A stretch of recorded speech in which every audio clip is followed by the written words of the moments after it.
Good morning friends, welcome back my YouTube channel Sanju Singh fitness grow.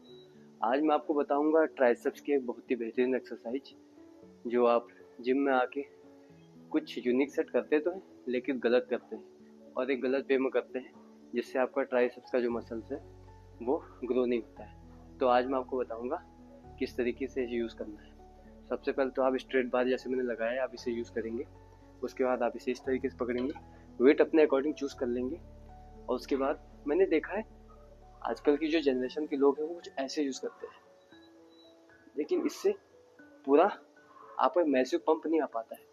तो आप ये position लेंगे और इसको अपनी तरफ एल्बो को लॉक करके अपनी तरफ पुश करेंगे और एक जगह होल्ड ऑन करेंगे। फिर आप देखिए कुछ इस तरीके का मैसिव पंप निकल के आएगा।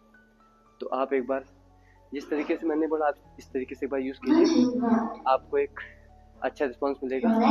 Okay, thank you so much guys, मिलते हैं अगली वीडियो के साथ।